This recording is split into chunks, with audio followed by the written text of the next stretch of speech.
बात करते हैं फिलॉसफी ऑफ द कॉन्स्टिट्यूशन, संविधान का दर्शन। देखिए, कुछ लोग ये मानते हैं कि कॉन्स्टिट्यूशन जो है वो एक लीगल डॉक्यूमेंट है और वो सिर्फ कानूनों की बात करता है, जबकि जो लीगल जो बातें हैं, जो कानून हैं, वो एक अलग बात है। और वैल्यूज का होना या पॉलिटिकल फिलॉसफी का होना वो एक अलग बात है। ये दोनों अलग अलग चीज़ें हैं, लेकिन ऐसा नहीं है, क्योंकि ज़्यादातर जो लॉ हैं वो हम देखते हैं वो किसी न किसी वैल्यूज से, किसी न किसी आदर्श से वो जुड़े हुए हैं, उनका गहरा संबंध है उससे। क्योंकि ज़्यादातर जो लॉ हैं उसमें ये बात की गई है कि उनको भाषा के आधार पर, धर्म के आधार पर, जाति के आधार पर, क्लास के आधार पर, ठीक है, उनमें भेदभाव नहीं किया जाएगा। ठीक है, तो इस तरीके का जो कानून है वो किसकी बात कर रहा है? इक्वलिटी की बात कर रहा है। इक्वलिटी वहाँ पर क्या है? वो वैल्यूज है वहाँ पर। ठीक है, यहाँ पर समानता को जो है मूल्यवान यहाँ पर माना गया है, तो जिससे स्पष्ट है कि कानून और नैतिकता का जो है मूल्यों का जो है वो गहरा संबंध है आपस में।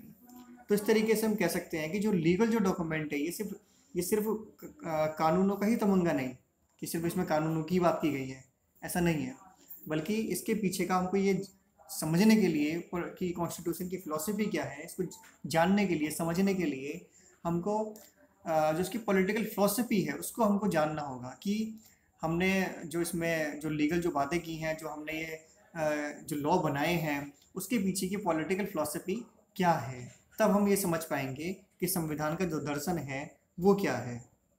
ठीक है, तो देखिए, पॉलिटिकल फिलॉसफी क्या है? ये एक रिफ्लेक्शन है पॉलिटिकल फिनोमिना पर ट्रुथ को जानने का और समझने का। ठीक है, पॉलिटिकल फिलॉसफी की जब हम बात करते हैं तो कॉन्स्टिट्यूशन की, तो इसके मायने यही है कि कॉन्स्टिट्यूशन जो है इसके पीछे के जो रेशनल जो कॉन्सेप्चुअल स्ट्रक्चर है, ठीक है, और इसके पीछे की जो अंडरलाइन पॉलिटिकल थॉट हैं, ठीक है, वो क्या है, वो किससे प्रभावित हैं? वो क्या वो लिबरलिज्म से प्रभावित हैं? क्या वो मार्क्सिज्म से प्रभावित हैं? सोशलिज्म से? वो कौन सी आइडियोलॉजी है जिससे वो प्रभावित हैं? ठीक है, तो इस तरीके से हम ये जान सकते हैं, समझ सकते हैं। और इसके पीछे का जो रीज़न है, जो जो बातें उसमें की गई हैं, जो जो आइडियोलॉजी उसमें उसमें अपनाई गई है, तो और इसके पीछे का जो मॉरल है, इसके पीछे का जो विज़न है, वो किस टाइप की सोसाइटी पॉलिटी को इन्विजन करता है। ठीक है, और इसमें जो टर्म्स जो लिखे गए हैं, ठीक है, कॉन्स्टिट्यूशन में जो जो टर्म्स की जो बात की गई है, जैसे राइट की हम बात करते हैं, जस्टिस की बात करते हैं, माइनॉरिटीज़ की बात करते हैं, डेमोक्रेसी की बात करते हैं, इनके एग्जैक्ट मीनिंग क्या है? ठीक है, इनको हम डे टू डे लाइफ में हम इनका इनका यूज़ करते हैं। और तो क्योंकि इनका एक मीनिंग नहीं है। ठीक है, राइट की जब हम बात कर रहे हैं तो किसके राइट? क्या वो सिर्फ मेजोरिटी की बात कर रहे हैं? क्या वो मेजोरिटी के राइट्स की बात कर रहे हैं? क्या वो माइनॉरिटी के राइट्स की बात कर रहे हैं? क्या वो सोसाइटी की एक कम्युनिटी के राइट्स की बात कर रहे हैं? वो किसकी बात कर रहे हैं? जस्टिस की जब हम बात करते हैं तो वो किसके जस्टिस की बात कर रहे हैं? ठीक है, क्या उसमें जो डाउन ट्रोडन जो जो सोसाइटी है, जो बैकवर्ड सोसाइटी है, क्या उनको जस्टिस दिलाने की बात की गई है, या फिर जो समाज का जो अगड़ा वर्ग है सिर्फ उसके जस्टिस की बात की गई है? किसका जस्टिस? इसी तरीके से जब हम माइनॉरिटीज़ की बात करते हैं तो माइनॉरिटीज़ को कुछ राइट्स दिए गए हैं, उसकी उसकी लिमिटेशंस क्या है उनका, और दूसरी बात कि उनका एक्चुअल में उनका जो इम्प्लीमेंटेशन है, ठीक है, और उसमें जो व्यूज़ हैं, जो जजेस के जो व्यूज़ हैं, पॉलिटिकल लीडर्स के जो व्यूज़ हैं, तो उन बातों को भी हमें इसमें जो है शामिल करना होगा। डेमोक्रेसी की जब हम बात करें तो डेमोक्रेसी का यहाँ पर मीनिंग क्या है? क्योंकि हर आइडियोलॉजी अपने आप को जो है डेमोक्रेसी कहने की जो है बात करती है। कार्ल मार्क्स ने भी जो मार्क्सी जो मार्क्सिज्म की जो बात की थी, मार्क्सवादी विचारधारा जो थी, वो भी अपने आप को जो है सही मायने में जो जनवादी सरकार की वो बात करते थे। वो कहते थे कि सही मायने में तो डेमोक्रेसी हम हैं। ठीक है, तो वो कौन सी डेमोक्रेसी की यहाँ पर बात हो रही है? क्या वो लिबरल से प्रभावित है? क्या वो मार्क्सिस्ट से प्रभावित है? ठीक है, तो इस तरीके से इन सब बातों को जो है समझने का एक प्रयास है, और यही है फिलॉसफी ऑफ द कॉन्स्टिट्यूशन। ठीक है, इसके अलावा जो जजेस हैं या पॉलिटिकल या सोशल साइंटिस्ट हैं, रिसर्चर्स हैं, लॉयर हैं, उनके द्वारा जो टाइम टू टाइम जो कॉन्स्टिट्यूशन में जो टर्म्स जो दी गई हैं उन पर उनके विचार कैसे हैं, वो अपने क्या विचार रखते हैं।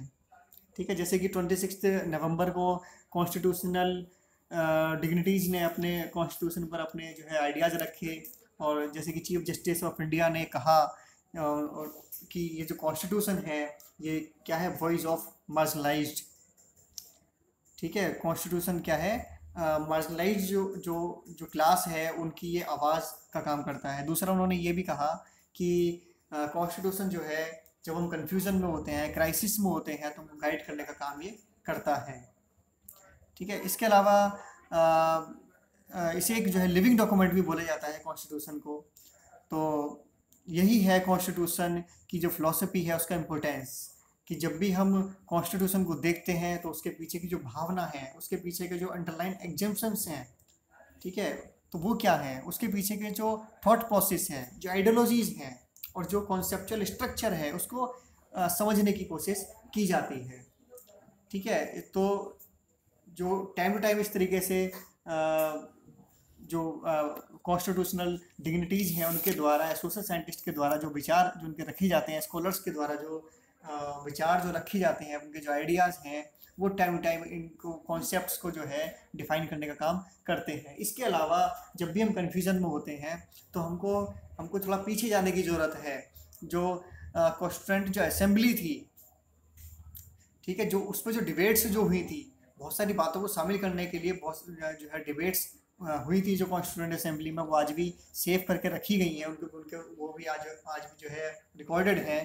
तो उनको भी जो है पढ़ने की, समझने की ज़रूरत है, क्योंकि उनके जो जो कॉन्स्टिट्यूशन में जो भी लीगल जो बात की गई हैं, जो भी राइट्स की बात की गई हैं, या जो भी गवर्नमेंट का जो स्ट्रक्चर है, जो फंक्शन है, जो उसमें बातें की गई हैं कॉन्स्टिट्यूशन में, तो उसके पीछे का उनका मेन मोटिव क्या था, ऑब्जेक्टिव क्या था, क्या वो कैसा देश बनाना चाहते थे, वो कैसा स्ट्रक्चर जो है चाहते थे, तो उसको भी समझने की ज़रूरत है। वो हमको उनकी डिबेट को जाकर समझना होगा। उनको उनकी डिबेट से को जब हम पढ़ेंगे, समझेंगे, तो हमें ये क्लियर हो पाएगा वो जो उन्होंने जो टर्म्स जो यूज किए हैं, जो कॉन्सेप्ट जो यूज किए हैं, जो कॉन्स्टिट्यूशन में, तो उनका मेन मोटिव क्या था। तब हम समझ पाएंगे कि जो कॉन्स्टिट्यूशन की जो फिलॉसफी है, उसका जो सही मीनिंग है, उसको हम इस तरीके से हम समझ सकते हैं। देखिए, ये है प्रियम्बल, कॉन्स्टिट्यूशन का प्रियम्बल जो है। अगर हम पूरे कॉन्स्टिट्यूशन का एक जो सार है, जो निचोड़ है, अगर उसे देखें तो वो हमको प्रियम्बल में देखने को मिल जाता है। किसी भी कॉन्स्टिट्यूशन का प्रियम्बल आप देख लीजिए, प्रियम्बल से ही आपको क्लियर हो जाएगा उसको कॉन्स्टिट्यूशन की फिलॉसफी क्या है, उसको वो कॉन्स्टिट्यूशन का मोटिव, ऑब्जेक्टिव क्या है, वो कैसा संविधान है, उसके प्रियम्बल को देखने से ही हमें क्लियर हो जाता है। अब जैसे कि इसमें पहली लाइन ही दी गई है, we the people of India.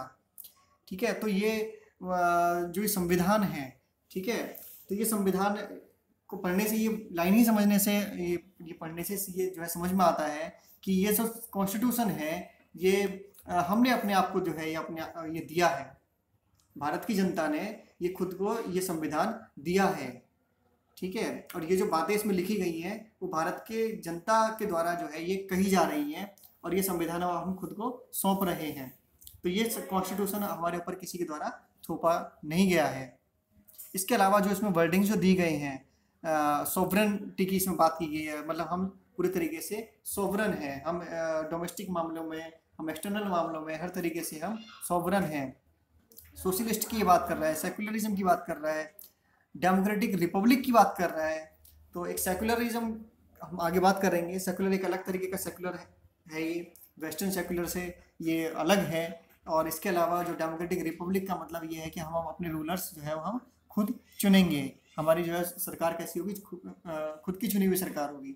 इसके अलावा जस्टिस की बात करता है, सोशल, इकोनॉमिक, पॉलिटिकल जस्टिस की बात इसमें की गई है। Liberty of thought, expression, belief, faith, worship, ठीक है, equality of status end of opportunity. तो हम ये संविधान में जो है अंदर किस तरीके की बातें इसमें की गई हैं, वो हमें इसका रिफ्लेक्शन जो है वो प्रियम्बल में ही हो रहा है। ठीक है, तो ये हम पढ़कर हम इसको समझ सकते हैं कि हमारा जो कॉन्स्टिट्यूशन की फिलॉसफी है, एक मेन सोर्स है हमारा जो ये प्रियम्बल है, कॉन्स्टिट्यूशन की फिलोसफी को समझने का।